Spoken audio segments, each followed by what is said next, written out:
classe.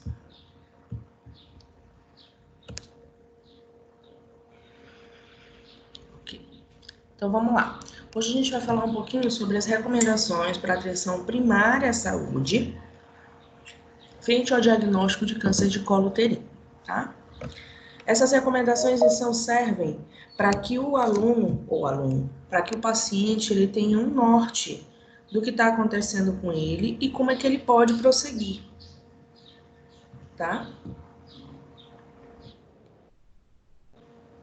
Então, aqui a gente tem um resumo dessas recomendações. Para essas condutas, elas servem para quê? Além de te dar um norte, ele te informa como você deve proceder em relação à quantidade de preventivos que deve ser feito. Ou o que mais, além do preventivo, que você deve realizar para você ter esse teu preventivo de uma forma satisfatória e fechar o teu diagnóstico de uma forma positiva, de uma forma clara para esse paciente, tá? Nós sabemos que, além do carcinoma, e antes de chegar nesse carcinoma, nós temos as atipias de significado indeterminado, nós temos LZIL, que é a lesão intraepitelial de baixo grau, e o HZIL, lesão intraepitelial de alto grau.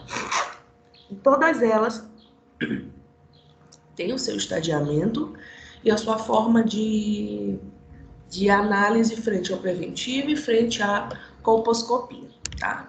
Então, se essa paciente foi diagnosticada com asquiães, né? Ela foi feito o preventivo dessa paciente e ela foi diagnosticada através desse preventivo com asquiães. O que ela deve fazer a partir daí? Tá? Então, asquiães não tem uma necessidade direta de já se realizar um preventivo naquele momento, aliás, já se realizar um tratamento naquele momento. Ela faz o preventivo, deu asquiães, que é uma atipia de significado indeterminado, possivelmente não neoplásica.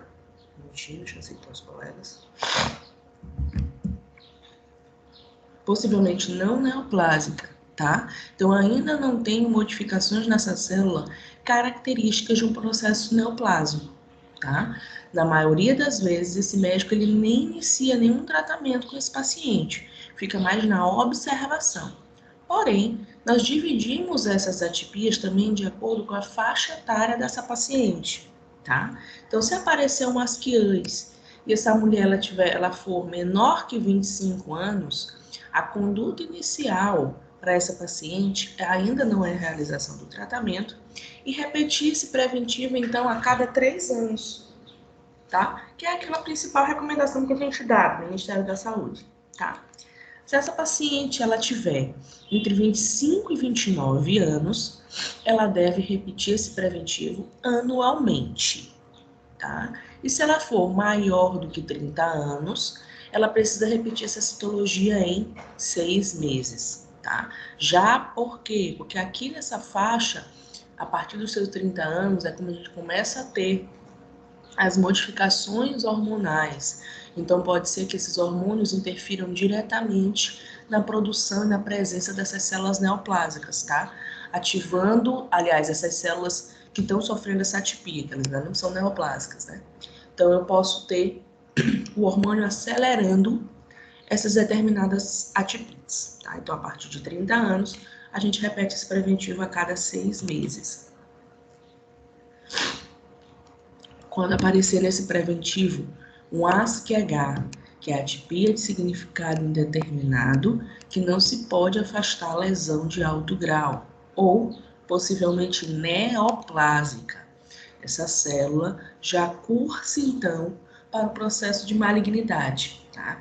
Às vezes é até bem complicado você separar o que é um ASC-H e o que é um HZIL. Fechar esse diagnóstico, na maioria das vezes, não é tão simples, tá? Geralmente, eles fazem isso com relação à quantidade de células que estão sendo visualizadas naquele preventivo, tá? Apareceu um ASC-H nessa paciente, independente da idade, essa paciente precisa ser encaminhada para colposcopia. O que é a colposcopia? É a visualização macroscópica desse colo do útero, tá? Então, como já tem as lesões, essas atipias, essas modificações, já nas células profundas, onde a gente tem uma capacidade de replicação celular muito rápida, são elas que vão originar as superficiais, as intermediárias, que são as células maduras. Se esse vírus ele conseguiu já chegar nas células profundas, a chance de modificação dele é muito rápida. Então, eu preciso ver macroscopicamente se essa lesão ela é realmente simples ou se eu já tenho modificações consideradas naquele epitélio. Então, essa paciente precisa ser encaminhada para a colposcopia. Através da colposcopia, que é realizada pelos médicos, eles fazem o quê? Colocam naquele colo do útero alguns reagentes para ver se já está tendo, de fato, alguma modificação. Essa modificação pode ser, sim, uma mudança de coloração advinda da cândida, por exemplo. Pode vir essa mudança de coloração advinda de medicamento, mas também já pode ser modificação relacionada ao HPV. Então, a partir daí, a partir da colposcopia, é que nós conseguimos visualizar se de fato essa paciente está com ASCH ou se já é um HSIL ou se já é um carcinoma, tá bom? Bem como, gente, nas células glandulares atípicas de significado indeterminado, tá? Que são as modificações nas endoscervicais. Que são as modificações endoscervicais, tá? A gente quase não trata delas porque o nosso livro ele é bem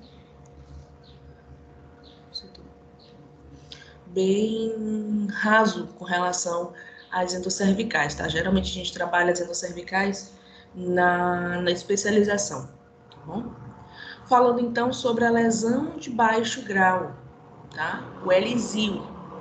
Tá? Apareceu um Elisil nessa paciente, nós também dividimos em duas etapas.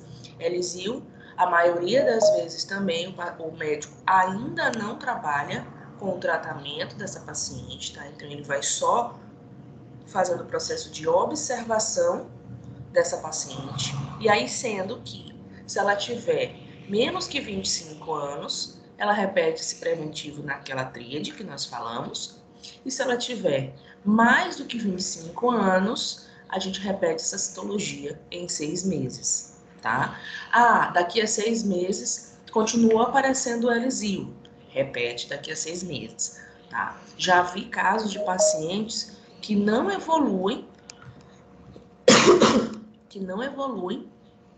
para um HSIL e passam por muito tempo nessa faixa do Elisil, tá? Então, elas geralmente precisam repetir o preventivo delas a cada 6 meses para que não venha a ter, aliás, para que se observe se está tendo alguma modificação ou não nesse epitélio, tá?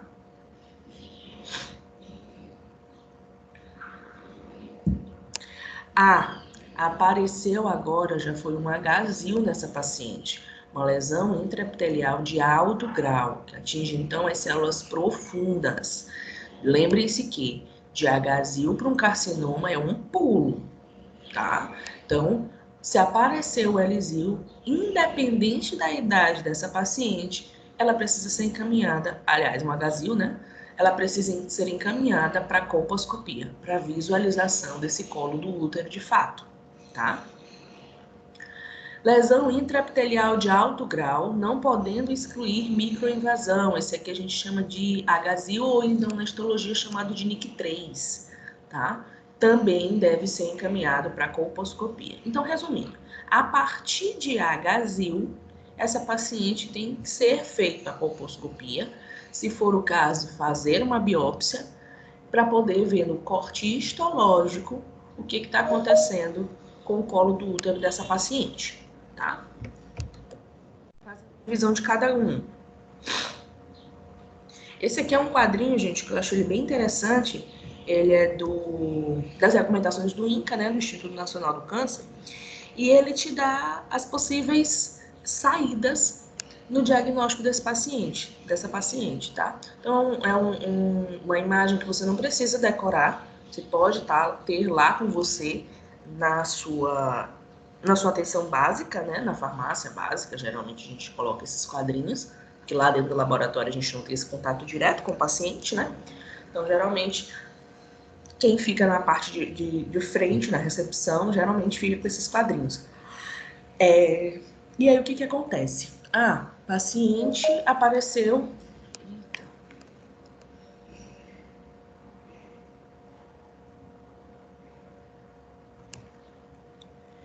Apareceu nesse... Alguém quer falar? Só terminar de adicionar aqui as pessoas que acabaram de entrar.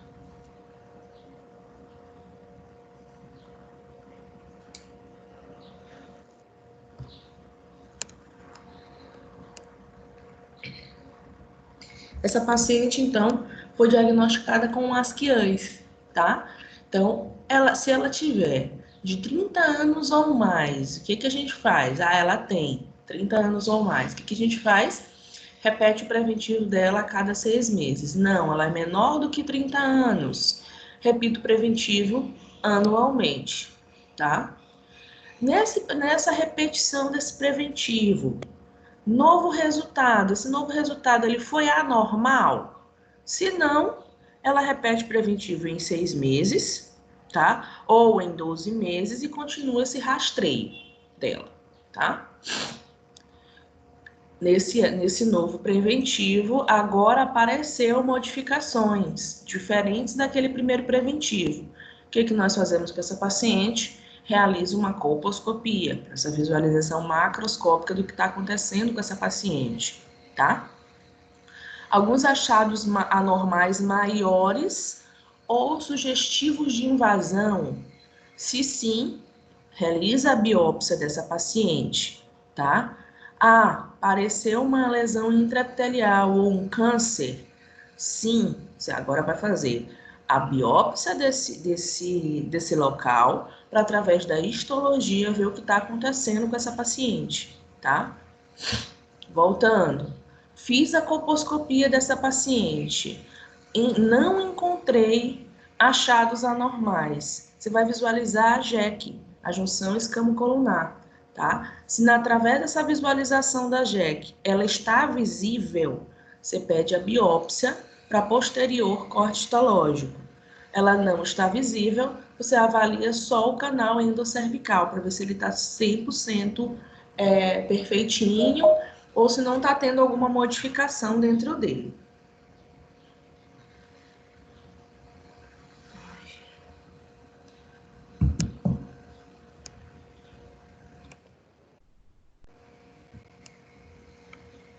Eric, você tá aí, Eric? Sim, professora. Eu vou mudar teu status aqui para tu ir adicionando as pessoas para mim, tá? Tá bom.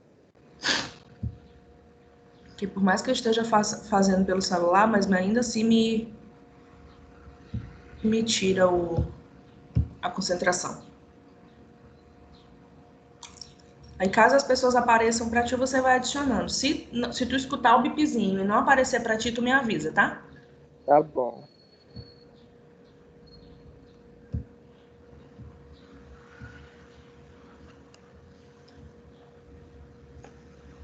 Então, o que acontece aqui na visualização desse asquiãs, tá? Você vai ter que proceder de acordo com o que está se acontecendo, de acordo, primeiro, com a idade dessa paciente e de acordo, segundo, com a repetição desse preventivo. Se nesse novo preventivo aparecer alguma coisa diferente, você vai fazer a colposcopia e aí posterior biópsia desse paciente. Se não apareceu nada diferente nesse novo preventivo, você realiza agora esse preventivo nessa paciente a cada ano, tá? Então, de 30 anos ou mais, apareceu alguma modificação, realiza esse preventivo a cada 6 meses. Posterior, apareceu algo novo, continua com a colposcopia, realiza a biópsia dessa paciente, tá? Para ver o que de fato está acontecendo. Se nesse novo preventivo não apareceu nada, continua então a cada 12 meses realizando o preventivo nela. Há casos também, gente, que a paciente fica também por muitos anos no asquiãs, até no máximo no elisil, sem modificações mais grosseiras nessa paciente, tá? E aí, na maioria das vezes, o médico continua sem realização de medicamento nenhum. O máximo que ele faz é a utilização de medicamentos antimicrobianos para tratar, por vezes, uma cândida ou uma gardnerela que pode aparecer junto ali daquela lesão, tá? Mas não diretamente para tratar a modificação do epitélio, tá? E sim, modificação professora, da não tá microbiota. aparecendo para me aceitar, professora. Não? Não, não aparece. Pronto, aceitei todo mundo aqui agora. Meu Deus, aparece mais. Ai, Professora, senhora, é o seguinte, é porque eu estou olhando aqui, a gente que tá participando da aula está aparecendo como apresentadores oxe, e o Eric está aparecendo como participante, só ele. vocês estão com apresentadores? Vocês vão me Estou olhando aqui, Vocês vão me eu cliquei para olhar todo mundo, só o Eric está como participante, os outros estão como apresentadores, então deve ser por causa disso. Ai, babado. Para mim, vocês estão aparecendo como convidados e eu como participante. Não sei. Eu vou ficar adicionando aqui no celular, só que de vez em quando eu vou dar aquela paradinha, porque aí dá um tilt você fazer duas coisas ao mesmo tempo. Tem 31 pessoas aqui como apresentador e só o Eric como participante. Meu Deus, que louco. Era para vocês estarem ao contrário, vocês estarem como convidado. Mas enfim, vamos lá. Eu vou adicionando. Só me tirem uma dúvida. Vocês conseguiram compreender como é que é essa forma do ASCII? Sim. Beleza, né? Como proceder nesse diagnóstico, né?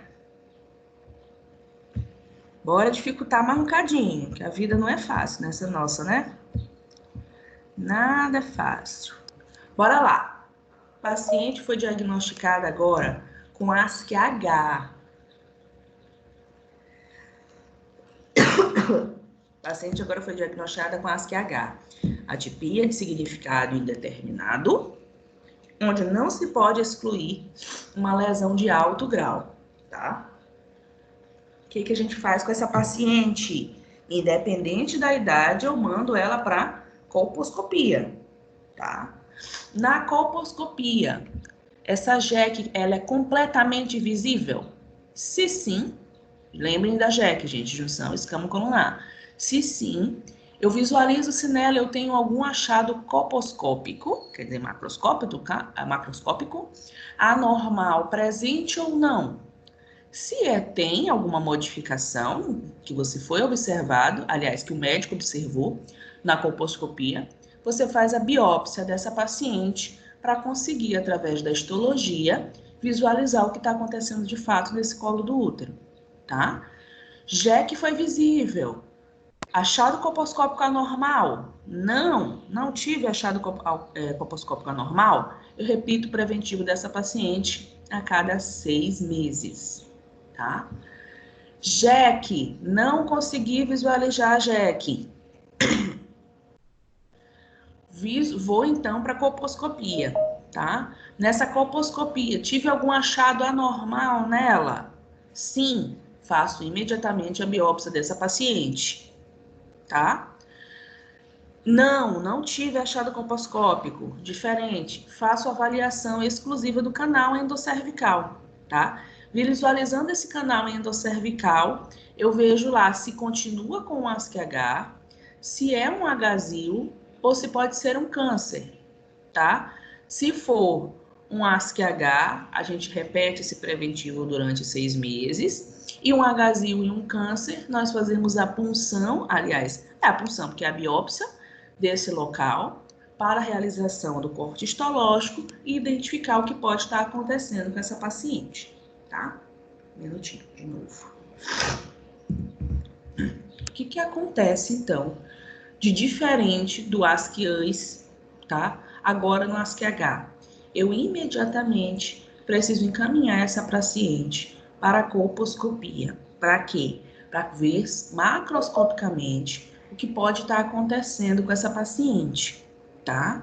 Visualizou a JEC ou não, vamos continuar nessa colposcopia para identificar se a gente tem lesões maiores ou não, tá? Se através dessa nova colposcopia você tiver modificações acentuadas, anormais, você segue com a biópsia dessa paciente, tá? Para quê? Para que através da histologia fique muito mais claro o que está acontecendo naquele epitélio, tá? Vai que você esteja visualizando na lâmina como um ASC-H, mas através do corte histológico já seja de fato um Hzinho, tá? Ou já seja mesmo um carcinoma nessa paciente.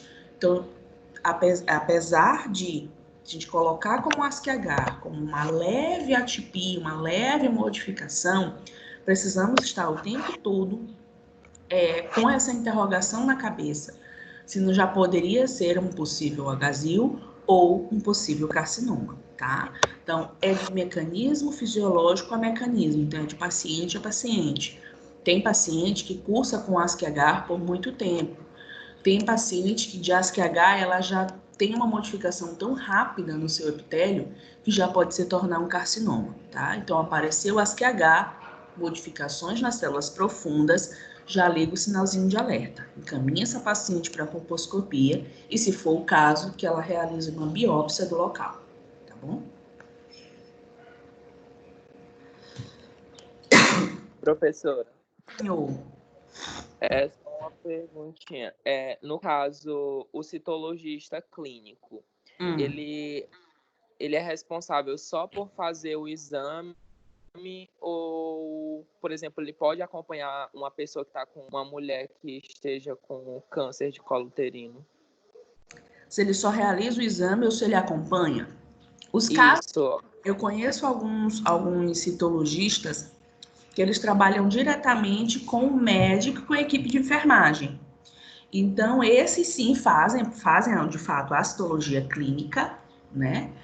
E faz esse acompanhamento. Na maioria das vezes, em casos simples, a gente não faz acompanhamento, tá? Agora, por exemplo, tá trabalhando no teu interior, tu montou teu laboratório de citologia, o interior pequeno, você consegue, através disso, fazer, de fato, a citologia clínica, entendeu? Fazer o acompanhamento desse paciente, a atenção farmacêutica, né, no caso. Você consegue fazer esse acompanhamento. Em grandes laboratórios você não consegue por conta da demanda laboratorial que é muito alta, tá? Então, dependendo aí do laboratório, tu tem 100 lâminas para ler ao dia, sabe? Então, é bem desgastante, aí você acaba não conseguindo fazer isso. Mas é sempre um alerta, tu ficas com vontade de entender o que está acontecendo com aquele paciente de fato e se ele vai iniciar o tratamento ou não, tá? Mas o ideal, sim, é que a gente faça o acompanhamento total. Mas geralmente fica mais essa parte aí do acompanhamento com a equipe da enfermagem, viu? Certo, professora. Mais alguém? Não. Posso aguardar, posso continuar. Então vamos lá. Agora apareceu nessa paciente já um Lzil. Ou na hora que eu digo posso continuar.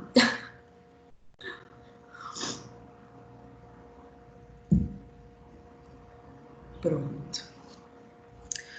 Então vamos lá. Aí agora apareceu nessa paciente já um Lzil, tá? Então vamos fazer as diferenciações de acordo com a idade dela, tá? Em mulheres, então, até 24 anos. O que eu faço com essa paciente?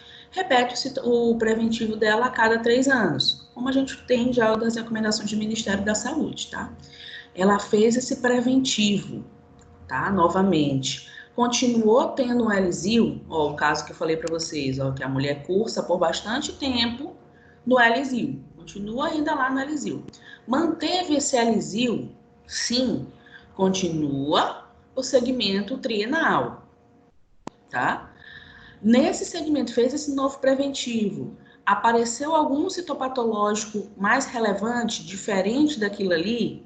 Sim, apareceu. Agora você vai encaminhar essa paciente para uma colposcopia, para posterior biópsia, para ver se não está tendo de fato alguma modificação advinda das células profundas dessa paciente, tá? Não apareceu nenhuma modificação na citologia, ela continua de fato com o Lzil, segue o preventivo dela trienal, tá? Bom, repetiu esse preventivo a cada 3 anos, não manteve o Elisil, tá? Já teve uma ou outra modificação, tá? Aliás, perdão, ela não manteve o Elisil, diminuiu no caso, regrediu ou voltou a zero ou quase zero. Faz esse preventivo a cada 3 anos nessa paciente, tá? Então, no Elisil, o que é que acontece? Apareceu um Elisil hoje, repete a cada 3 anos esse preventivo. Continuou no Elisil, continua com a realização desse preventivo a cada 3 anos.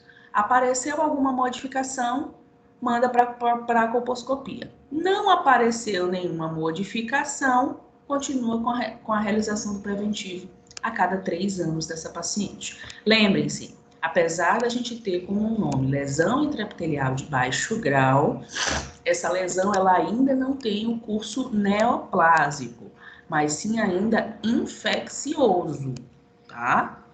Eu continuo com essa mulher tendo uma vida normal, mas ainda não tenho a neoplasia instalada nela. Quando é que eu vou ter a neoplasia instalada? Se essa modificação chegar nas células profundas, tá? Lesão intraepitelial de baixo grau ainda são nas escamosas maduras, tá? Então, na maioria das vezes, segue com a vida normal e sem tratamento, tá? Já tem uma modificação, se esse Elisil for em mulheres acima de 25 anos. E o alerta ligado lá para as mulheres acima de 30 anos, quando a gente já vai começando a ter modificações na presença hormonal.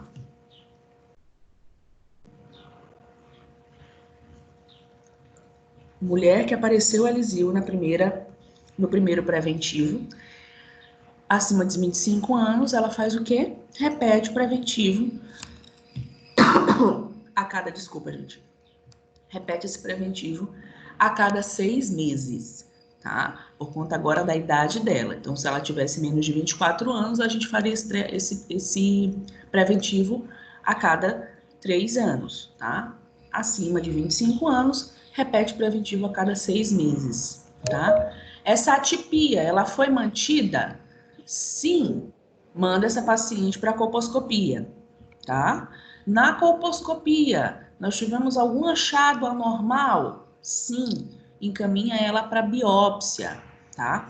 Através da biópsia, tá? Da coleta, então, dessa punção do local, é que nós visualizaremos se essa paciente, ela tá, de fato, no NIC1, no Elisil, ou se ela vai estar no NIC2, NIC3 ou no câncer, tá?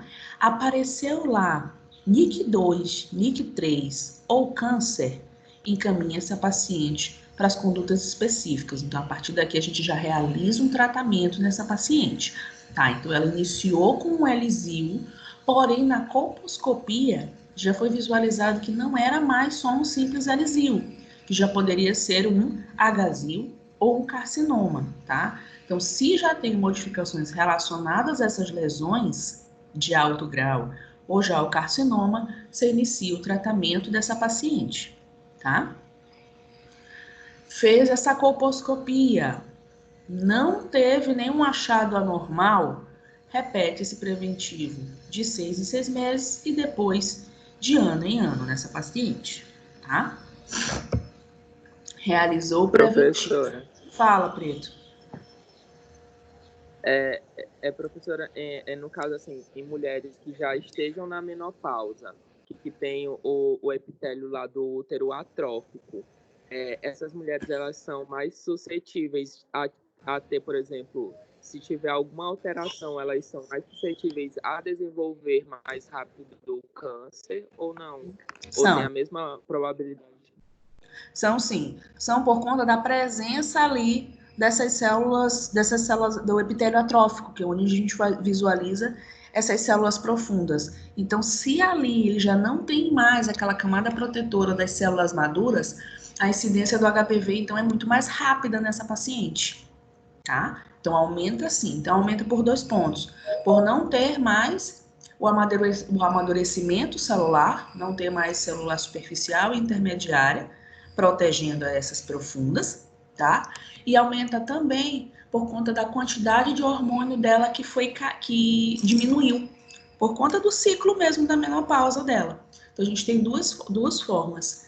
Teve a diminuição do epitélio maduro e teve a diminuição do hormônio, que seriam ali os protetores para essa camada profunda, para essa camada parabasal, tá? Então, essa mulher, ela fica assim, mais suscetível. Por isso que a partir de 30 anos, que é quando a gente começa a ter o decaimento desses hormônios, essa paciente precisa ser tratada de um modo diferenciado. Entendeu, Eric? Sim, professora. Obrigado. Por nada.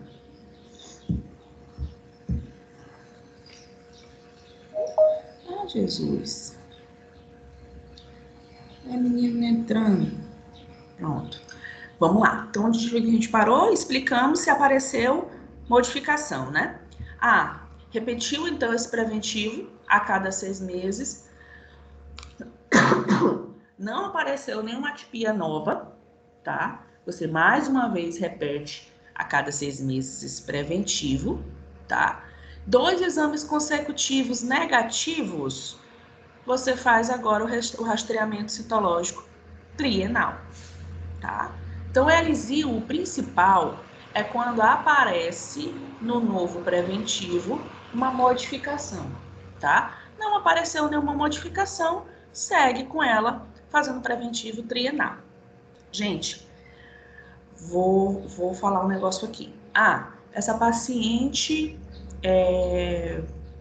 realizou o preventivo, foi no laboratório de credibilidade, então, de fato, eram as QAs, depois realmente não apareceu uma modificação, essa paciente ela pode realizar esse preventivo trienalmente. Porém, vamos pensar que as condições dessa paciente não são tão legais quando a gente fala de socioeconômica, ou essa paciente tem uma vida de atividade sexual promíscua, o ideal é que essa paciente realize o preventivo todos os anos, tá? Então a gente quebra isso bem aí, quando essa paciente tem uma atividade sexual um tanto mais intensa, ou com vários parceiros, em que a gente não sabe o que está acontecendo com esse parceiro.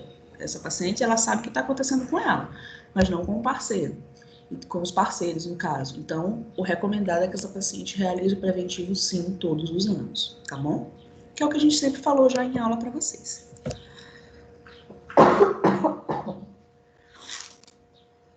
Agora, já não é mais um ELISIO nessa paciente com 24 anos, tá? A gente já tem um HSIL, já é uma lesão intraepitelial de alto grau.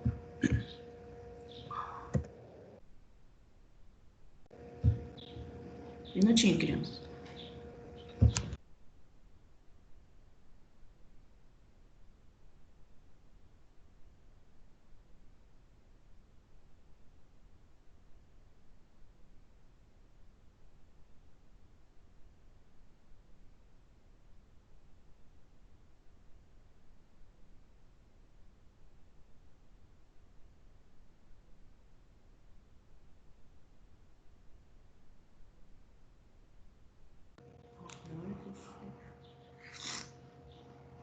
Pronto. Então, agora já apareceu um HSIL nessa paciente, tá? Já é uma lesão em células, nas células parabasais, nas células profundas. Então, um alerta maior. Bom, falamos lá no comecinho. Apareceu HSIL nessa paciente, já encaminha ela para a colposcopia, tá? Eu não sei em que grau esse HSIL tá, Então, eu preciso já encaminhar ela para a colposcopia para visualizar na histologia, macroscopicamente primeiro, e posterior na colposcopia, na histologia, o que está acontecendo com essa paciente, tá? Encaminhei ela para a colposcopia.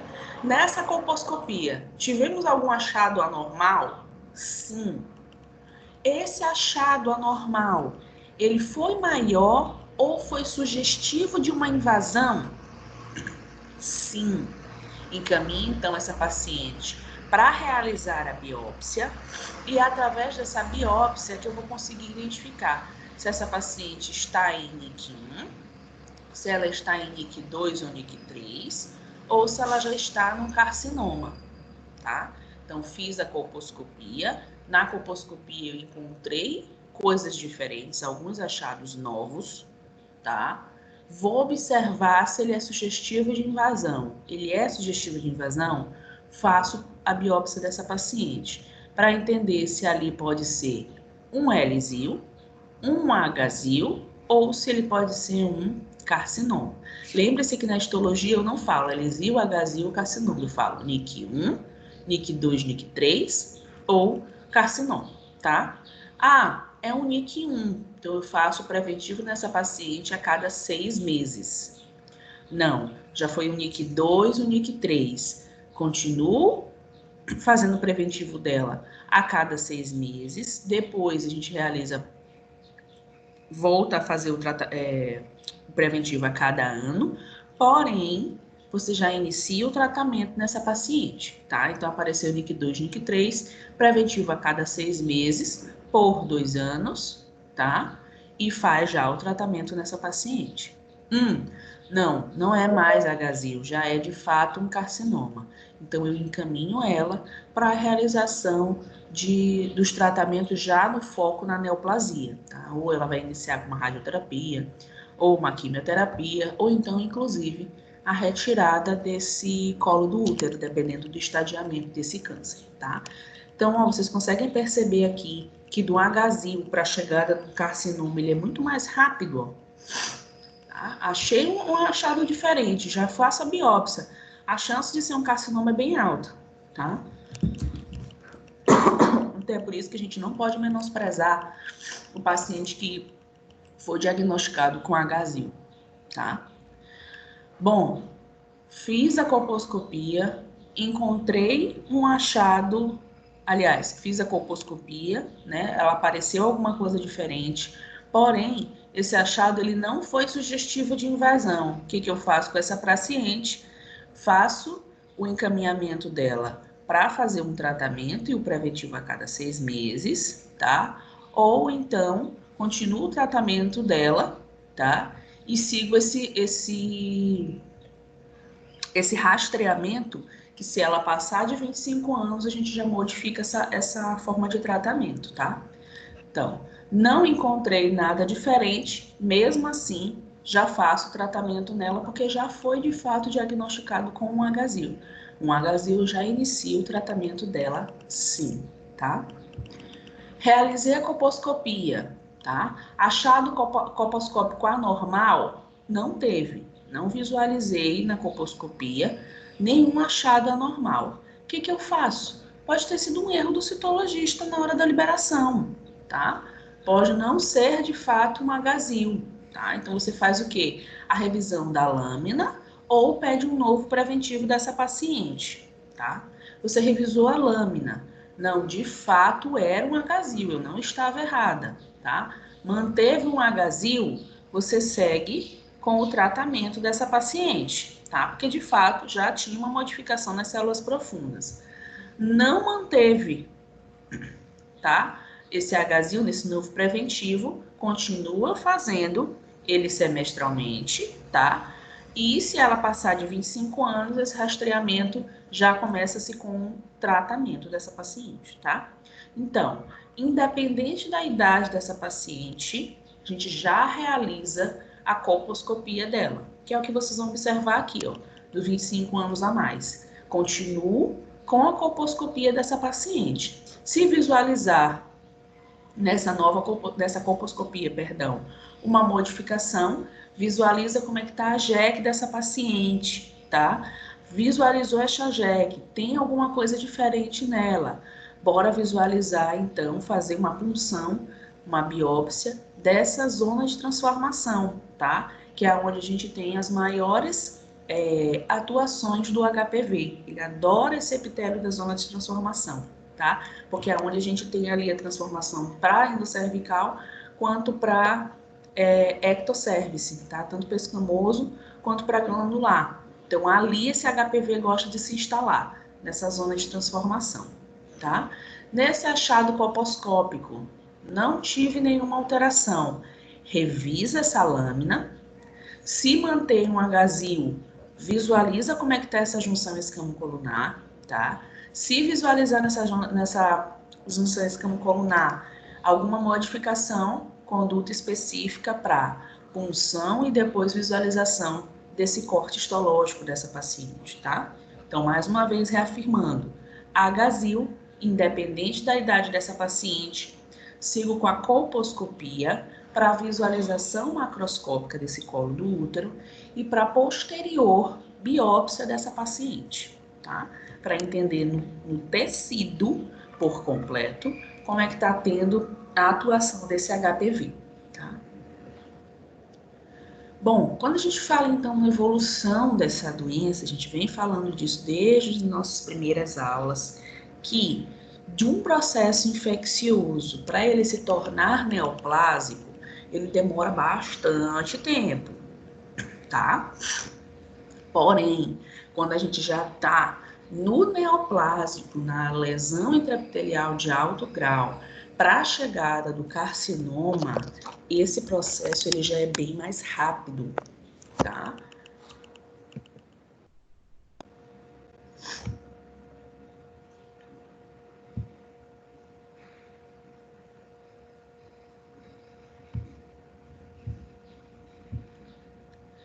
Então, de um processo infeccioso até a chegada do Elisil, que ainda cursa na infecção, é mais lento, né? Que foi o que eu acabei de falar para vocês. Porém, do agazil para um carcinoma, onde a gente já tem a neoplasia instalada, a modificação direta desse HPV nessa célula, já é bem mais demorado esse tratamento e, na maioria das vezes, a cura é um pouco mais difícil. O tratamento nessas pacientes já é bem mais complicado, tá? Recomendações do Ministério da Saúde, tá? É que esse estadiamento ele pode variar de 10 anos, 20 anos e algumas recomendações ainda dizem que é 30 anos, tá?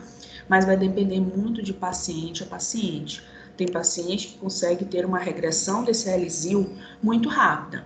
Apareceu um Elisil hoje, ela não faz nenhum tratamento, porém, melhora a qualidade de vida, tá? Tem através de alimentação saudável, prática de atividade física, então tudo isso melhora, faz com que a imunidade dessa paciente melhore e ela tem uma regressão muito rápida desse Elisil.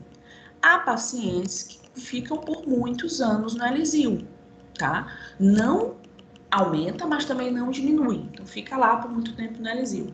E há pacientes também que de um agazil para um carcinoma, ela piscou, daqui a 2 meses ela já está dentro de um carcinoma, tá? Então, vai muito de paciente a paciente essa cura, tá?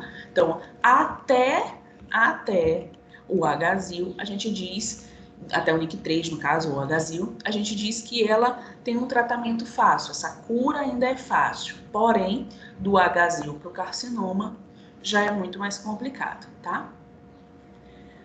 Quando a gente fala dessa evolução dessa doença em percentuais, que é o que a gente mostra aqui na imagem abaixo, essa aqui é até do nosso livro, essa imagem, ele fala aqui, ó, do normal para o NIC1, ele nem coloca o percentual porque ele é muito pouquinho, tá? Já desse Elisil para o NIC2, 20% dessas pacientes tendem a correr para esse agazil, para esse NIC2, tá? Do agazil simples para o agazil microinvasivo, 50% dessas pacientes tendem a migrar para esse agazil invasivo, tá? Já no NIC3, para o carcinoma invasivo, é 80% de chance dessas pacientes migrarem para esse carcinoma. Por que isso aqui aumenta, gente? Justamente por esse processo ser muito acelerado. Do agazil invasivo para o carcinoma invasivo, aliás, do NIC3, que é o agazil microinvasivo, né? Para esse carcinoma, de fato, como é que eu posso falar? A multiplicação desse HPV já está muito mais instalada. Então, cursa muito rápido, tá? E o inverso também acontece aqui, ó. Da saída dessa paciente do NIC3 para o NIC2, 20% dessa paciente consegue, então, fazer essa regressão. Os outros 80% migram direto para o carcinoma, tá? Do NIC2 para o NIC1, 50% dessas pacientes conseguem ter essa regressão. E do NIC1 para o epitélio normal, 80% dessas pacientes conseguem regredir. Então, o que a gente fala aqui de fato? Apareceu um L-zil, a maioria dessas pacientes conseguem voltar para um curso normal, para o epitélio normal, tá? Então, o alerta é principalmente quando essa paciente já migrou para um H-zil, porque aí a chance de se instalar um carcinoma, ela é bem mais alta, tá?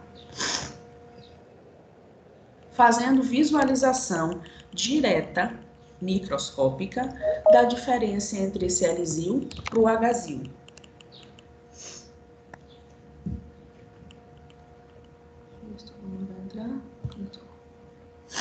Tá? Fazendo uma visualização microscópica na diferença entre o L-zil para o H-zil, tá? Ao visualizar o núcleo dessa paciente, dessa célula, perdão. Um minutinho, gente.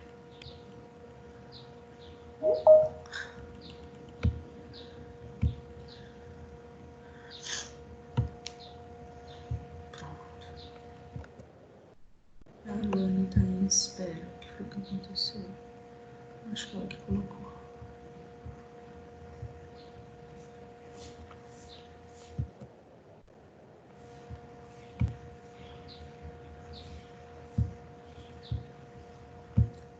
Estou visualizando no microscópio, tá? Cada tipo celular que está aparecendo ali.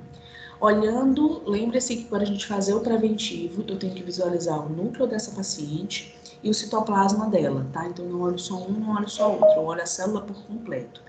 Visualizando, analisando o núcleo dessa paciente. O que acontece no L-zil, o que acontece no H-zil? Lembrem-se que uma célula normal, escamosa madura, a gente tem uma baixa relação núcleo-citoplasma, tá? Então, o núcleo é pequenininho quando comparado ao tamanho desse citoplasma, tá?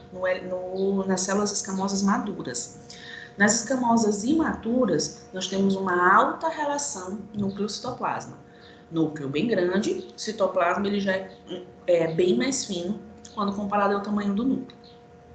No L-zil e no H-zil, o núcleo dessa célula ele tende a aumentar, tá? Então, no L-zil, nós temos uma alta relação núcleo-citoplasma. Aliás, a gente pode até colocar assim, um leve aumento na relação núcleo-citoplasma. Esse núcleo, ele aumenta, mas eu ainda tenho um citoplasma bem abundante nessa célula. A gente diz que tem um aumento na relação núcleo-citoplasma, tá? E no H-zil, o que é que acontece? Nós temos um grande aumento na relação núcleo-citoplasma. Esse núcleo fica ainda maior. E na maioria das vezes, essas células profundas, que estão já invadidas pela lesão do HPV, você quase já não visualiza mais o citoplasma dessa paciente, dessa célula, tá? A cromatina.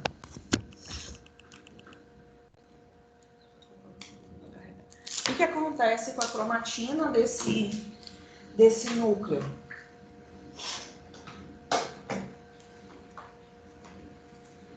Geralmente, dentro desse núcleo, então, você vai visualizar essa cromatina granular.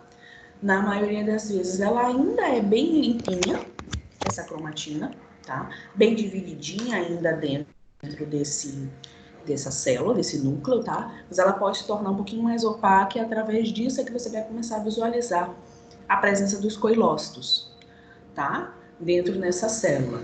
Já no H-zil, essa cromatina ela é bem mais grosseira. Você vê mesmo os grânulos bem pesados dentro daquela célula e que na maioria das vezes, se você fizer a divisão em 4 quadrantes dessa célula, você vai visualizar que essa cromatina ela tá bem mal dividida dentro daquele núcleo, tá? Então, uma das características do H-zil é você visualizar essa cromatina mais grosseira e mal distribuída dentro desse núcleo, tá? Olhando para a membrana desse núcleo, pode ser que ela esteja irregular, que é uma das características relacionadas à presença desse coilócito.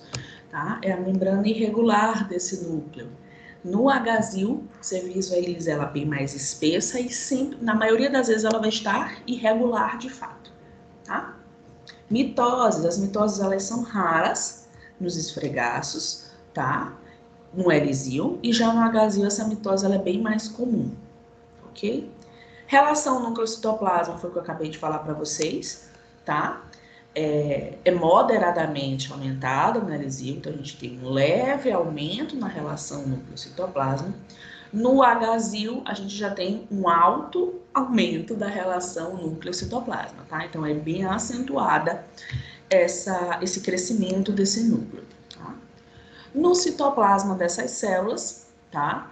Ele no Hzil é praticamente normal, tá? Você vai visualizar uma modificação em algumas células discarióticas, mas é muito raro você ver uma modificação no citoplasma dessa célula.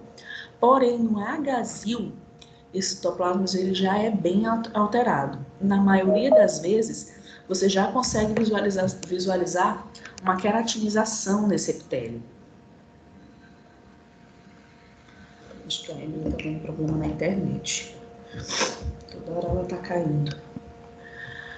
Já nesse Hzil, então, você vai visualizar, sim, uma modificação nesse citoplasma, podendo já estar com uma coloração bem mais intensa, que é o processo de queratinização, tá? E se esse Hzil já estiver na invasão, você já começa a visualizar algumas células bizarras, tá?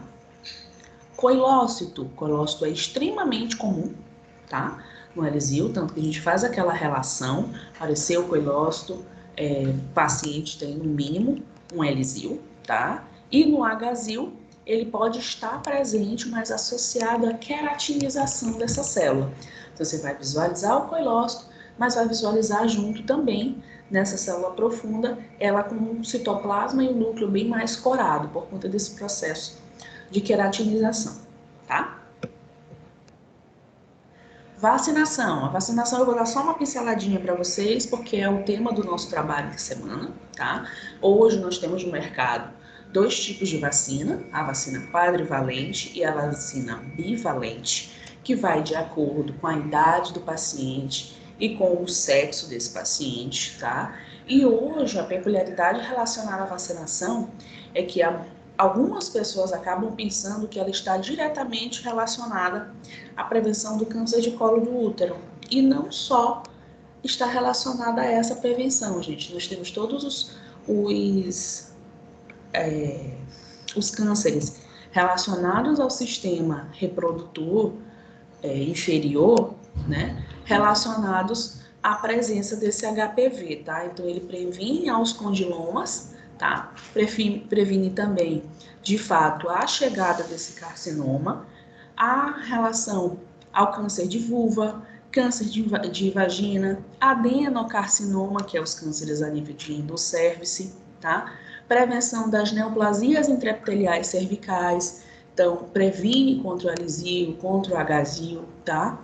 Previne também contra as neoplasias intraepiteliárias vulvares, tá? As de vagina e de vulva também. E previne também aqui, vulva aqui em cima, vagina aqui embaixo. NIV vulva, NIVA vagina. E ainda previne também, que eles nem colocaram no quadro do nosso livro, previne contra as NIAs, que é a neoplasia intraepitelial anal, tá? Então, hoje, a vacina ela não está voltada diretamente ao câncer de colo do útero. Óbvio que a principal é ele, porque hoje o HPV está intimamente relacionado ao câncer de colo de útero. Mas também nós temos prevenção contra outros cânceres também do nosso organismo, tá bom? Professora, Diga. com relação à vacina,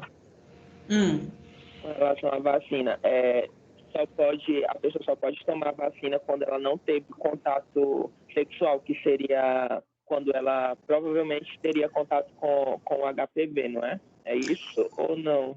O recomendado é isso, mas através do trabalho que vocês vão fazer, das pesquisas que vocês vão fazer, é que você vai me responder essa pergunta que você acabou de me fazer.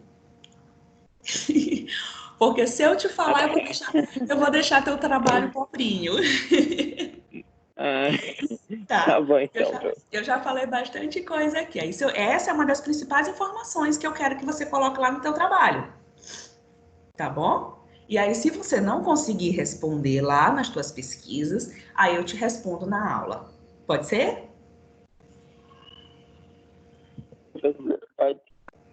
Pode ser, sem problema.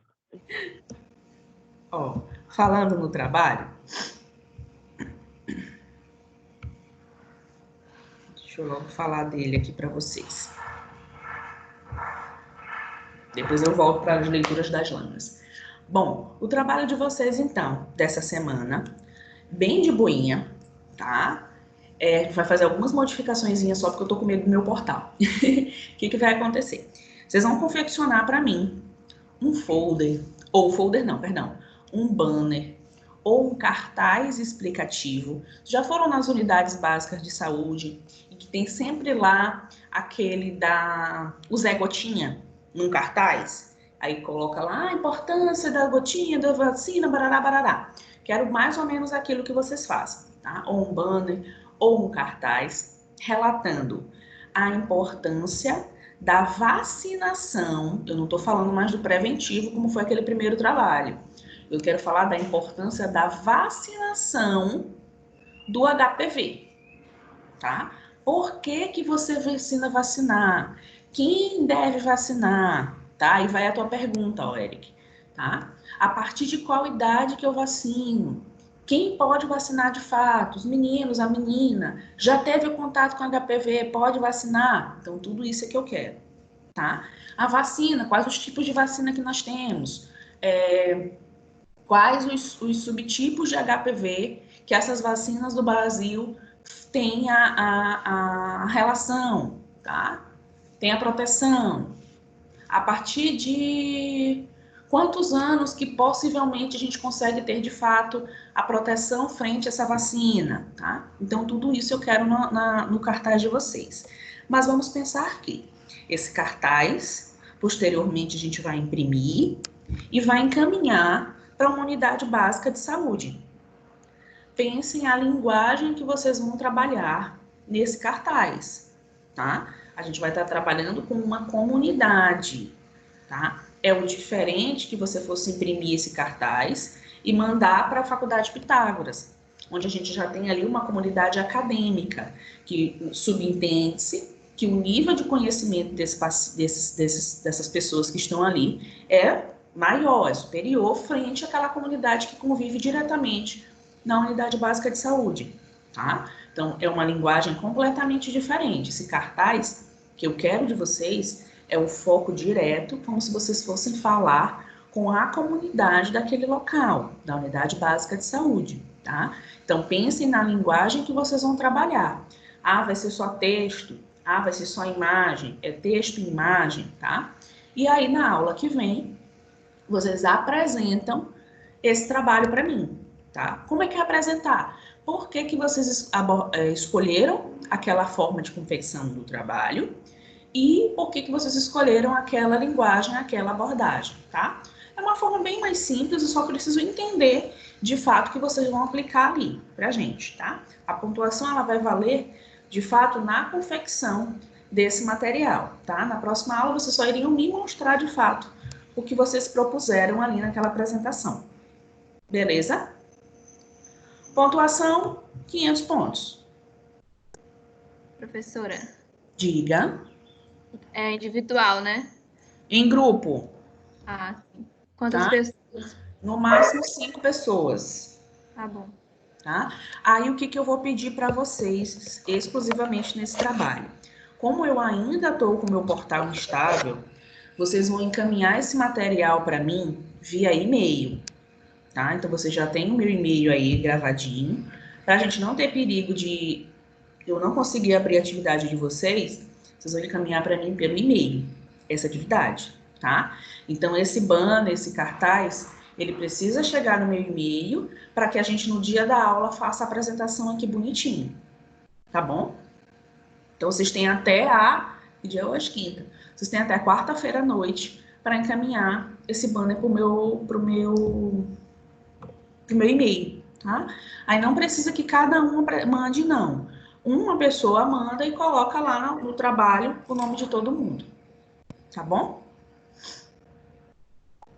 Pode ser? Alguma dúvida, gente? Tirem, por favor.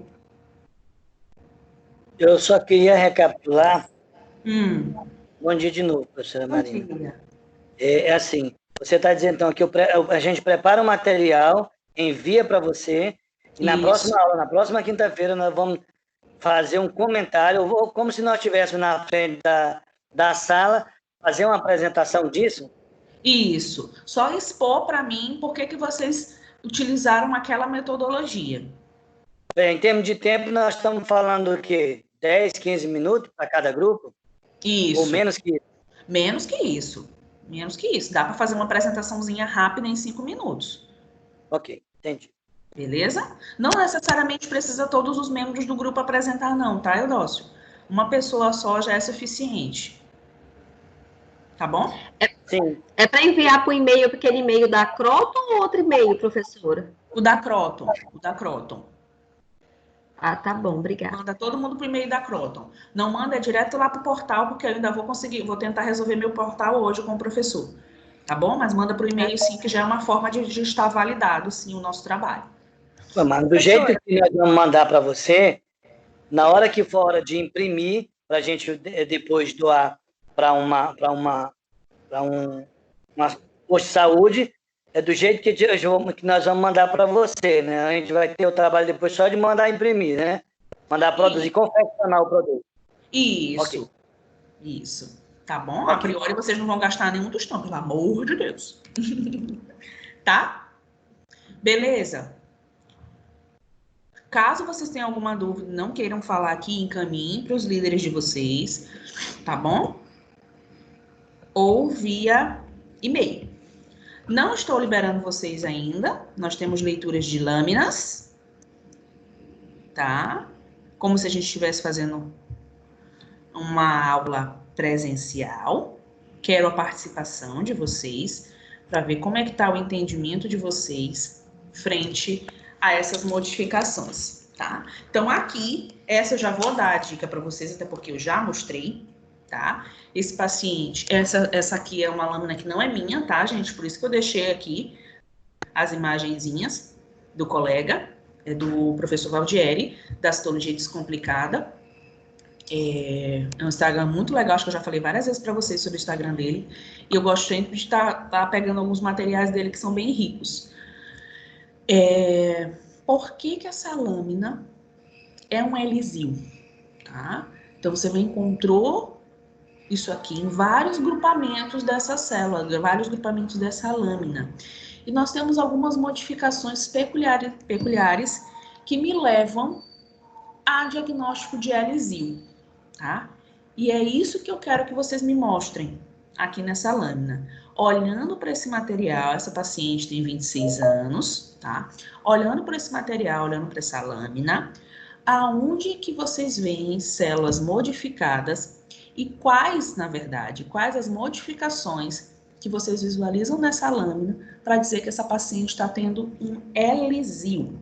Olhem o núcleo e olhem o citoplasma, a rocha.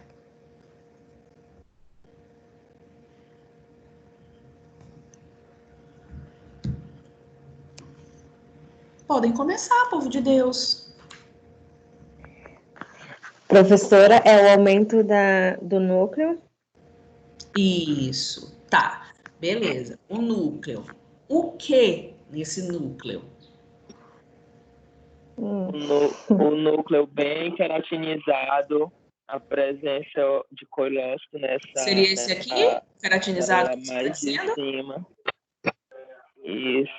Isso. Queratinização, primeiro ponto. Segundo ponto.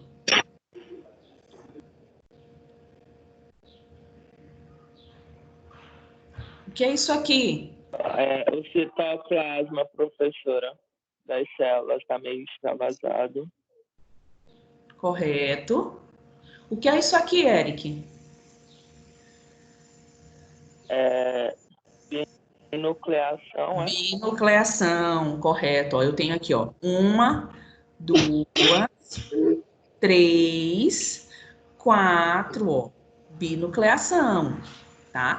O Eric falou da queratinização, da hipercromasia, correto? O que é isso bem aqui, gente?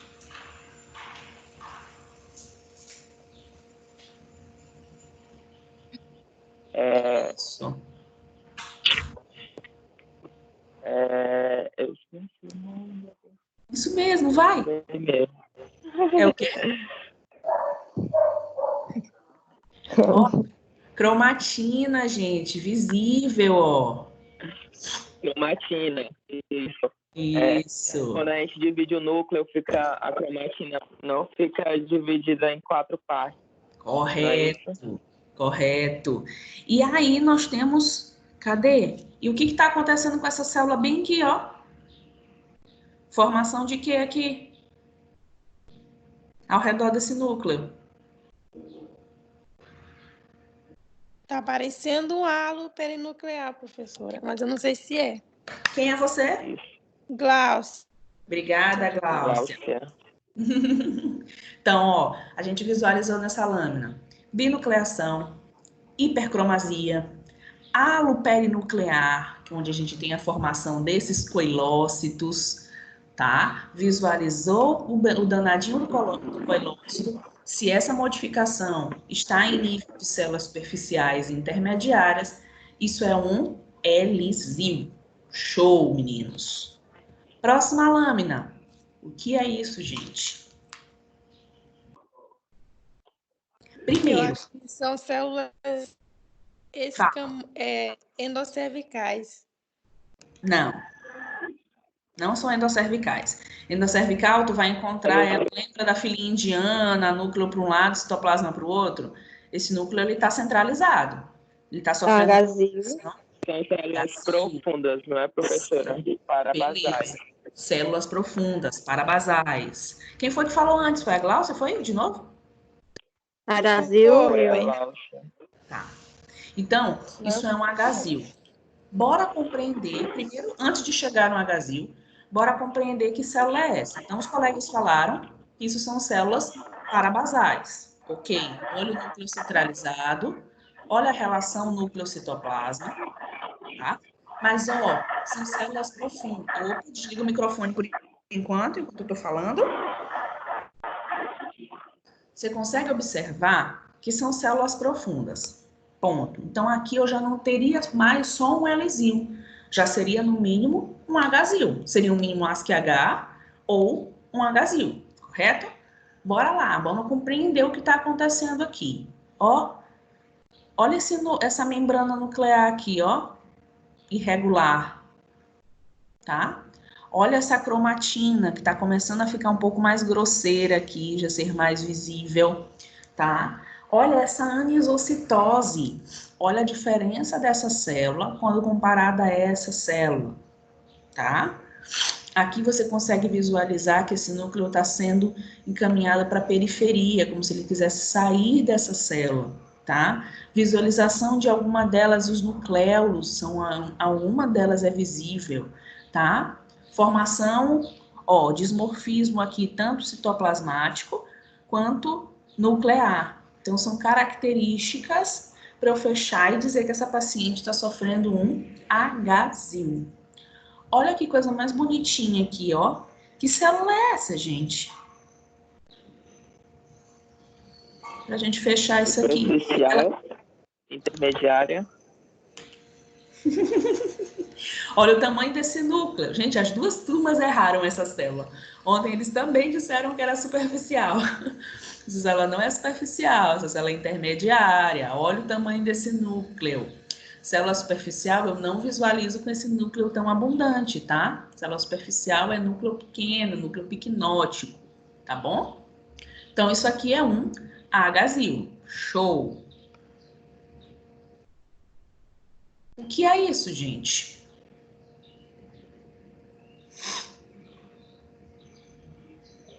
É um núcleo sem citoplasma, mas eu não sei o nome. Núcleo desnudo. Beleza. O que pode estar acontecendo com essa paciente na visualização desse núcleo desnudo? O que mais que vocês conseguem observar aí dentro desse núcleo?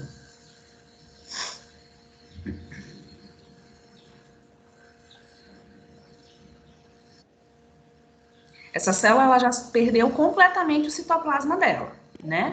Quem foi que fez essa perda desse citoplasma? HPV. Ponto. Você consegue observar o tamanho desse núcleo quando ele compara às células ao lado, tá? Bem maior. O que você visualiza dentro desse núcleo?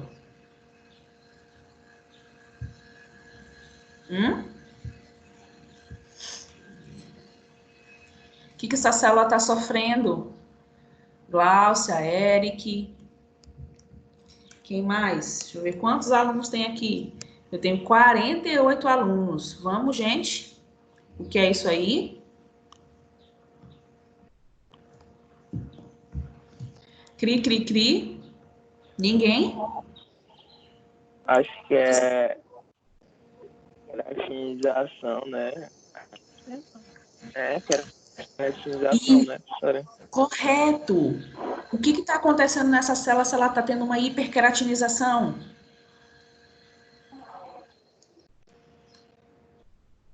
É um processo neoplásico. Processo neoplásico. Neoplasia. Essa paciente já está tendo aí um carcinoma, correto. Tá? Ó, hiperqueratinização, visualização grosseira dessa cromatina, tá? Ó, divide isso aqui no meio. Você vai ter, essa cromatina está completamente irregular. Pega essa aqui, ó, mais lindamente, ó, divide ela em 4 quadrantes. É como se a cromatina estivesse toda para um lado, tá? Dismorfismo, eu já perdi o núcleo completamente, ou perdão, o núcleo não, o citoplasma dessa célula completamente. Olha a membrana nuclear, como ela está bem mais irregular, tá? Olha esse formato desse núcleo quando eu comparo a esse, tá? Formação de vacúolos nesse núcleo, tá? Então, isso aqui tudo é característica de um processo neoplásico, tá? Você vai visualizar isso aqui em várias partes dessa lâmina. E aí, fecha o diagnóstico dessa paciente de um carcinoma, sim. Beleza? Deixa eu adicionar mais outro colega.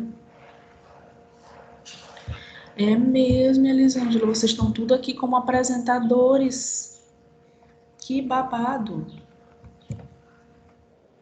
Professora Marina, Oi. eu vou dizer ao vivo para todos. Eu não consigo ver nada nessas lâmpadas. Como O assim? problema de cores te falo, olha, eu já me debrucei sobre imagens. Para mim, eu não consigo, essas diferenças que vocês conseguem observar, eu não consigo ver cores. Quando o Eric falou de cromatização, eu vi várias coisas que pareciam aquele mesmo objeto lá que ele olhou e você não sinalizou como se fosse. Então, esse problema de cores aí me atrapalha demais. Eu não consigo ver, te confesso, não consigo perceber diferenças nisso. Naquela queretização que o Eric comentou, aí a senhora apontou para ela, eu vi outros lugares semelhantes, nos meus olhos semelhantes, mas que não foram identificadas como tais. Te confesso que não consigo. Já me debrucei sobre imagens, fico, às vezes, boa parte olhando, tentando compreender o que é que aquilo lá está diferente na outra. Basta eu mudar a imagem para outra figura, eu não consigo mais perceber diferença alguma nessa imagem. Tá, bora bem aqui. Vamos só entender, então, essa queratinização, que foi o primeiro ponto que o senhor falou pra gente. Ó, tá olhando essa cor desse núcleo? Bem mais claro. Quando a gente fala da queratinização, então, é da intensa coloração. Ó, olha a cor desse núcleo quando você compara para esse aqui. Não tá bem mais escuro?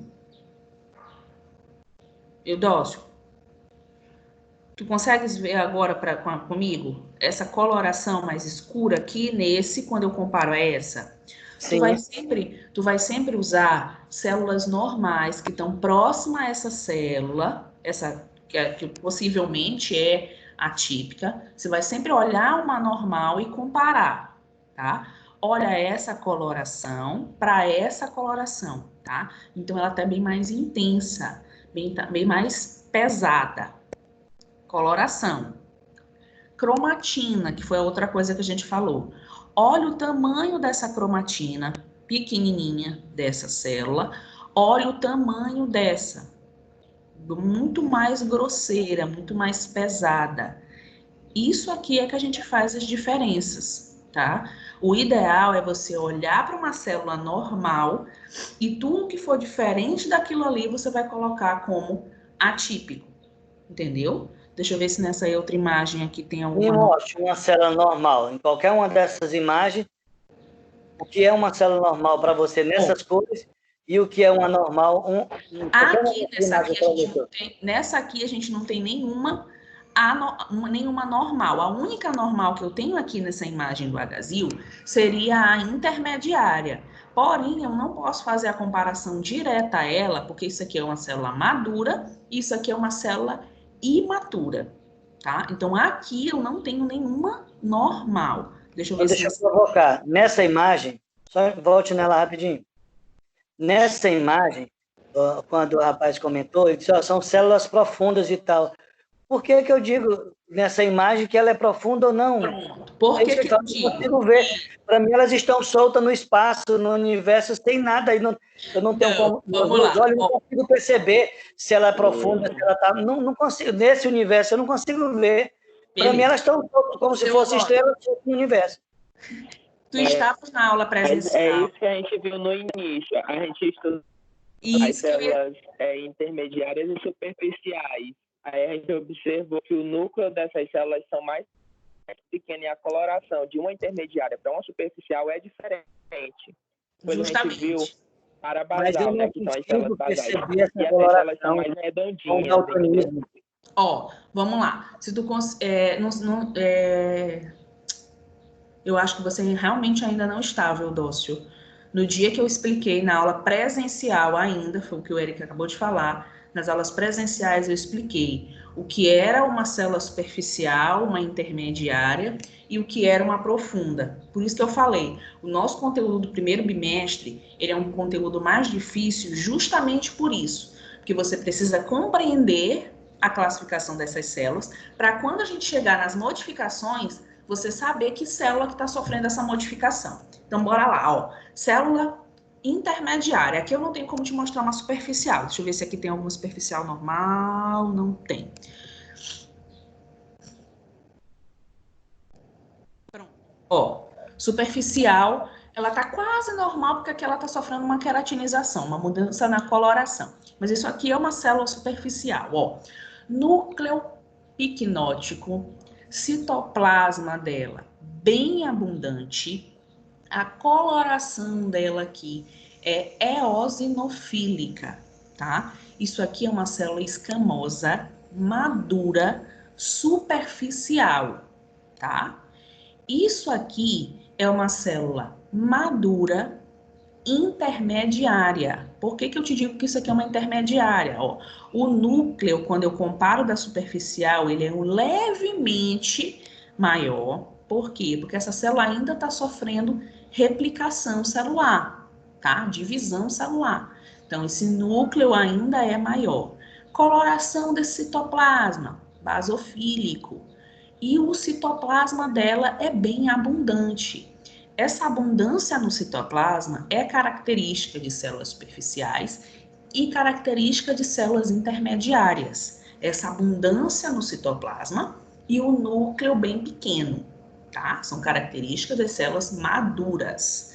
Quando eu vou para a imatura, que são as basais e as parabasais, que a gente chama de profundas, eu já tenho uma modificação na estrutura morfológica dessa célula. Então, o que que eu tenho?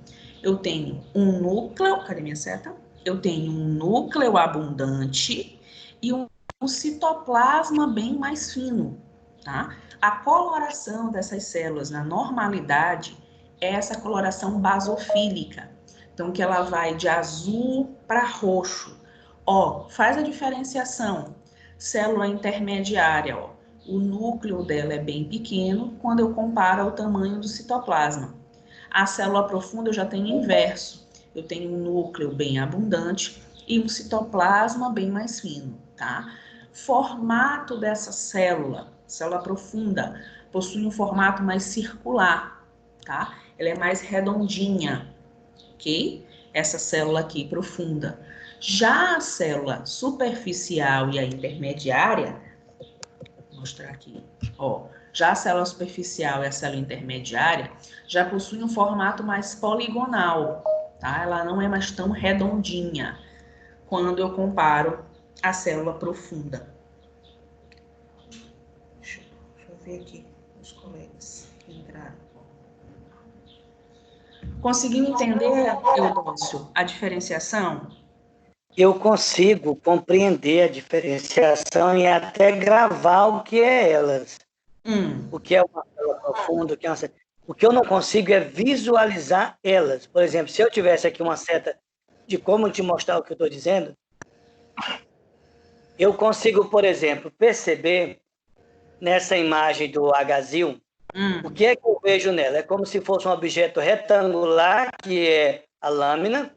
Okay? Sim. Dentro dessa lâmina, na parte superior, à minha direita, não sei qual a posição, à minha direita, eu consigo ver 1, 2, 3, 4 figuras, 4 imagens que nos meus olhos têm a mesma coloração, um roxo assim forte, porém de formatação completamente diferente, inclusive sem núcleo.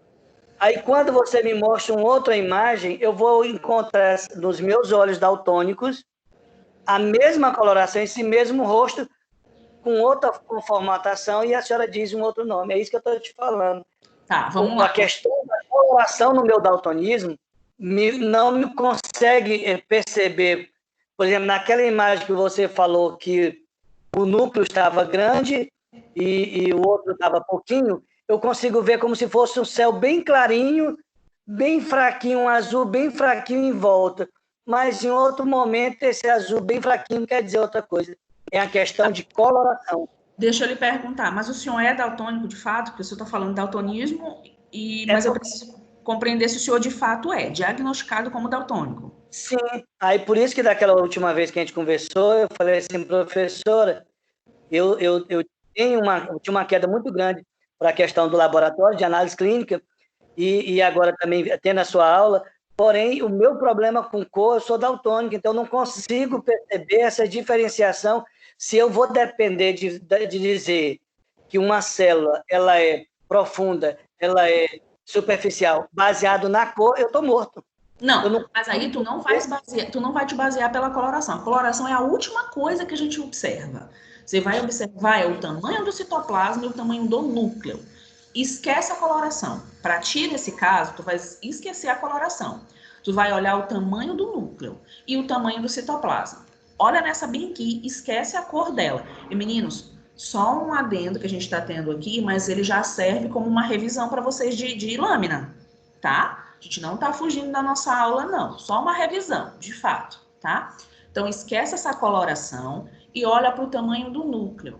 Quando você visualizar um citoplasma abundante dessa forma e um núcleo pequenininho como essa forma, mesmo que você não olhe para a cor, você vai saber que isso aqui é uma célula superficial, tá? Já na intermediária, mesmo também sem olhar a coloração, você vai ver que esse núcleo está aumentado, mas o citoplasma continua abundante. Se eu tenho um aumento nesse núcleo com citoplasma também abundante, isso é uma célula intermediária. Ponto. Vamos voltar para outra. Você visualizou que agora esse núcleo está abundante, mas esse citoplasma está muito pouquinho, tá? E o formato desse citoplasma, ele também é mais arredondado. Então, eu tenho núcleo grande, citoplasma fino e o formato arredondado. Mesmo que você não olhasse para a coloração, você consegue me afirmar que isso aqui é uma célula profunda. Entendeu agora, seu Eudócio? Então, mesmo sem você olhar para a coloração é a última coisa que a gente visualiza, você, através dessas características, você consegue dizer que isso aqui é uma célula profunda ou que isso aqui é uma célula intermediária, tá bom? O que eu vou lhe sugerir? o Instagram do professor que eu falei ainda agora, da Citologia Descomplicada, e assistir vídeos do YouTube. E tentar pegar as nossas aulas primeiras, porque aí o senhor consegue ter a caracterização de cada uma, entendeu? Por que o Eric ele conseguiu pegar essa diferenciação? Porque ele ainda conseguiu assistir na época as primeiras aulas, entendeu? Foi as primeiras aulas que o senhor perdeu, tá? Ok. Mas Tá através disso aí agora, o senhor conseguiu melhorar um pouquinho sua visualização? Aí que eu estou te falando, nessa imagem, se você me mostrar ela daqui a 2, 3 semanas, eu consigo te dizer, sem medo de ser feliz, nessa mesma imagem.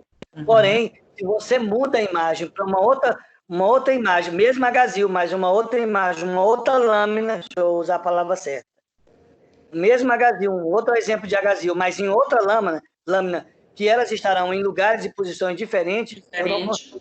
Tá. Mas eu vou navegar nisso. Vou ver aquelas aulas que você está sugerindo, para também não atrapalhar o processo aí. Mas eu vou olhar com mais atenção. O ideal, então, agora, e aí isso eu falo não só para o senhor, eu falo para todo mundo, o ideal é que a gente guarde não a imagem da célula, não a imagem da lâmina, mas a característica para eu dizer que célula é aquela. Então, se o senhor gravar as características da célula, o senhor vai olhar qualquer lâmina e o senhor vai dizer que aquilo ali é uma superficial, que aquilo ali é uma intermediária ou que é uma profunda, tá bom? Então, bora continuar. Então, a gente falou que isso aqui é um carcinoma, então, por conta dessa modificação desse núcleo, a visualização grosseira dessa cromatina, essa hipercromasia, tá? Visualização dessa membrana nuclear aqui, ó, irregular. Então, são características para dizer que essa paciente está tendo um carcinoma. Que tipo de microbiota? Tá? Lembrando agora de microbiologia. Que tipo de microbiota é que eu tenho nessas duas lâminas, gente? Aqui eu tenho uma microbiota e aqui eu também tenho outra microbiota. Se eu apontar direto, vocês vão já me dizer de fato o que é que tem aqui. Primeira, que microbiota é essa? Segundo, que microbiota é essa? Quem pode me ajudar?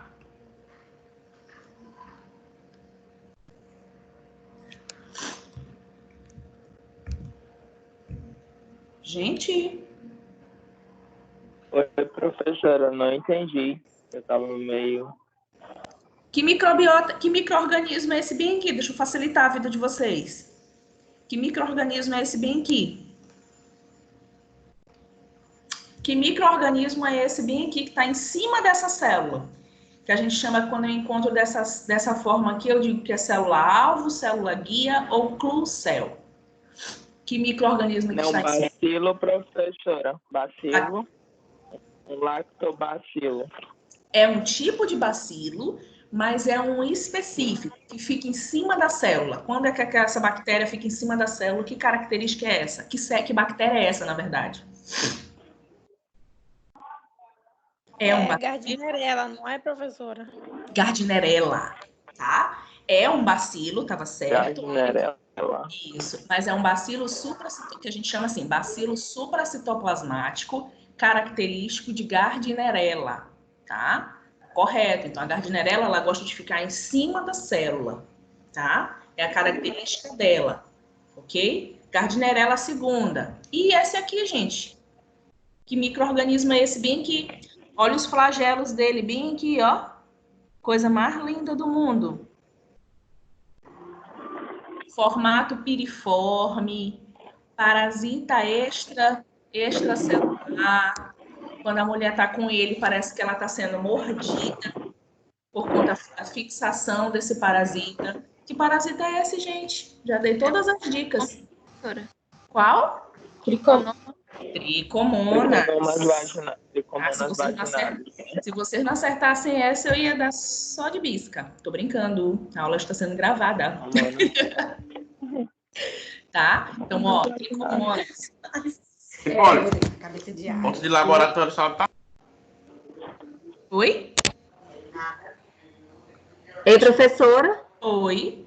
Eu não sou daltônica, não, mas eu tô igual o senhor que falou aí. Eu vejo as imagens, mas infelizmente eu não tenho também essa percepção de interpretar essas imagens. Eu sei que são diferentes, que tem, né, células maiores, menores, essa coloração, mas de interpretar eu tô falhando nessa, viu? Então, bora lá, ó.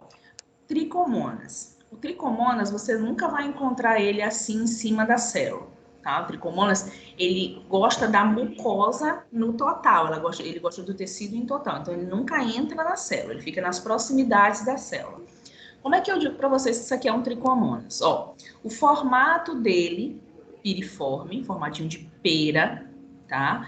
Se a lâmina estiver muito bonita, você vai conseguir enxergar o flagelo, ó. Então, eu tô bem aqui, ó, passando a seta em cima do flagelo dele, ó. Aqui, outro flagelinho. A coloração do tricomonas, ela tende a ser basofílica. Então, você vai visualizar ela assim, lilazinha.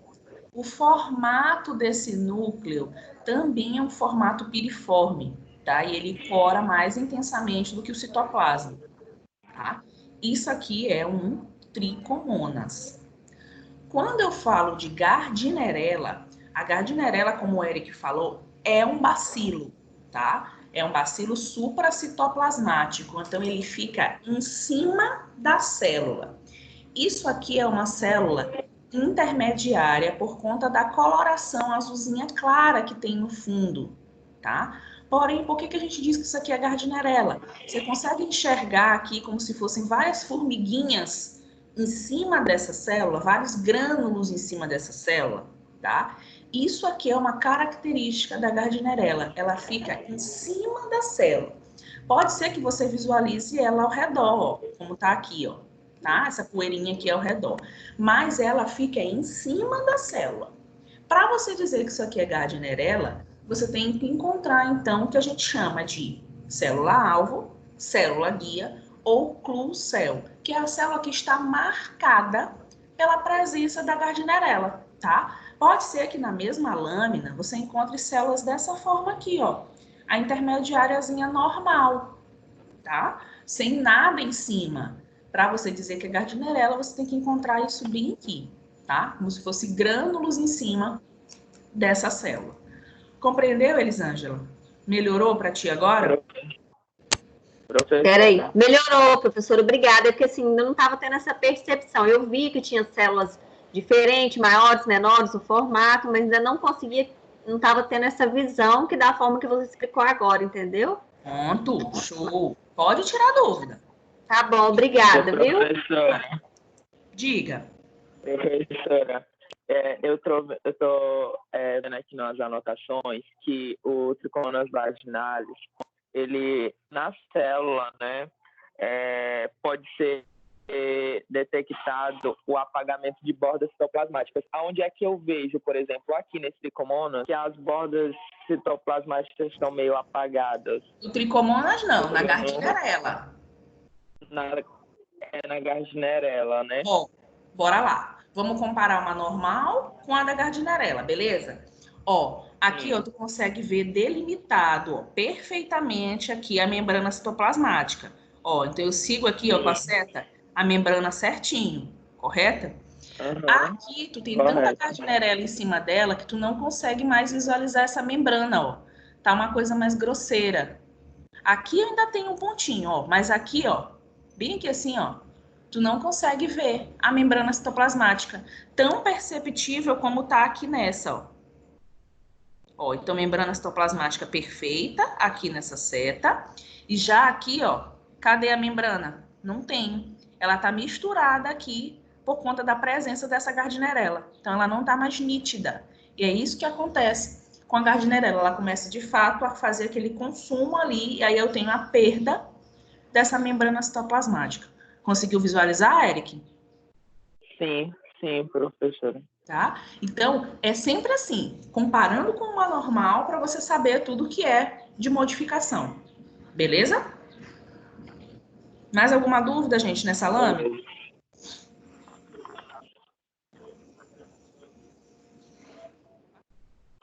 Que tipo de células são essas, gente? Olhem o formato dela. Olha, saber que tá lindinha. Olha o formato dela. Núcleo para um lado, citoplasma para o outro. Que células são essas? Células endocervicais. Endocervicais. Endocervicais. Tá? Ó, característica. Núcleo para um lado, ó, citoplasma para o outro. Uma do ladinho da outra. Que formato é esse aqui das endocervicais? Circular. Fila indiana. De fila indiana, ou que a gente pode chamar de também uva. de empaliçada. Ó. Tá? Você pode chamar ela de fila indiana, formato de fila indiana ou empaliçada. E essas aqui, em formatinho de caixa de uva, tá? No favo de mel também. Ó, isso aqui não parece um favinho de mel, ó? O núcleo no centro e elas formando mesmo um favinho de mel, tá? Então, essas aqui são as endocervicais. Elisângela, compreendeu nessa daí, Elisângela? O formato? Entendi, professora. Belezinha. Mais alguém?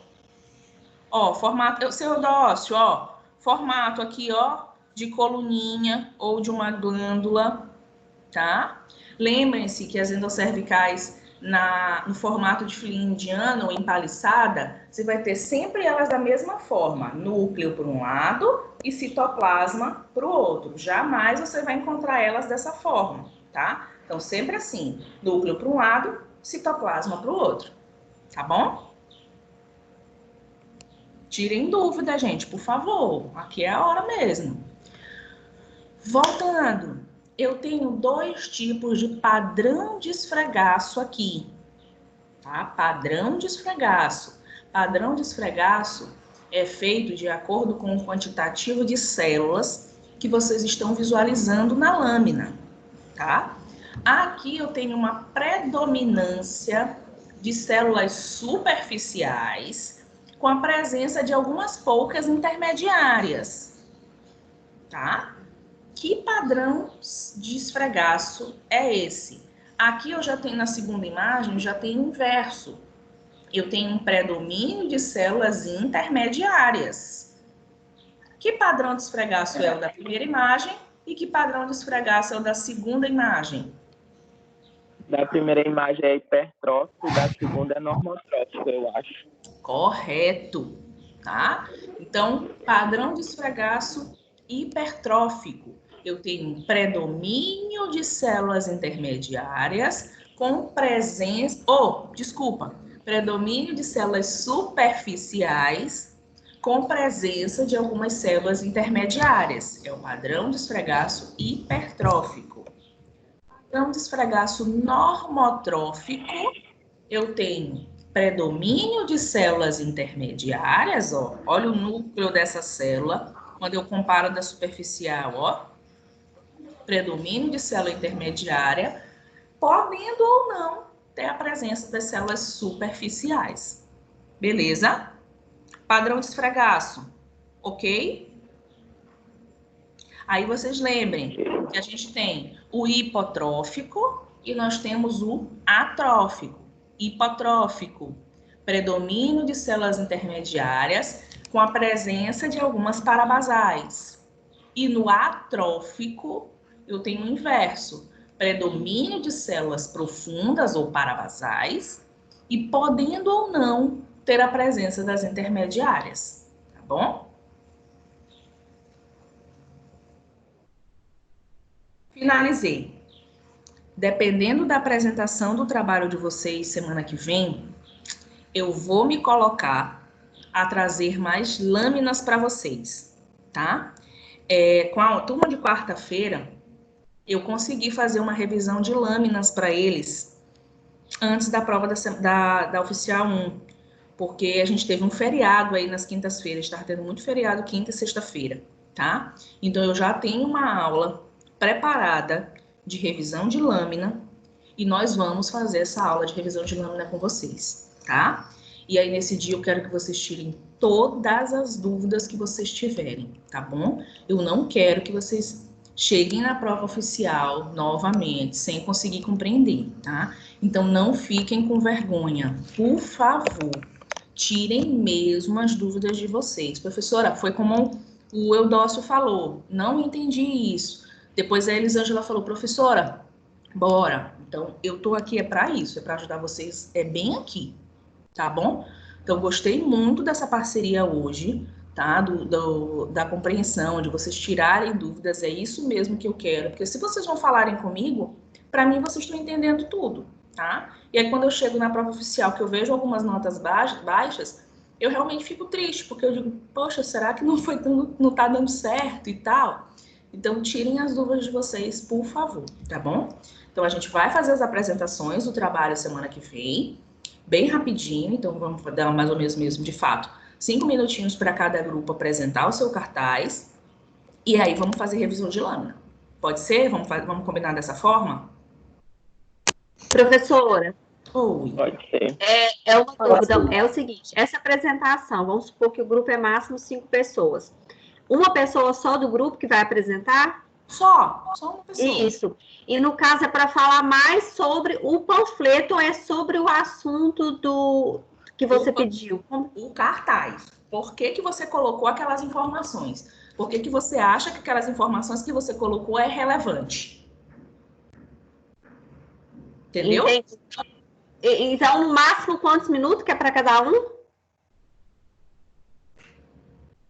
5 minutinhos. 5 minutinhos. Mas aí essa apresentação é só de áudio, né? Não precisa ver ninguém, não, né? Não precisa não. Você vai me mandar e aí eu coloco aqui a tua apresentação. Ah, tá bom então, tá? Muito obrigada, tá? Nada. Mais alguém, gente? Tranquilo? Então, bora rachar, bora estudar.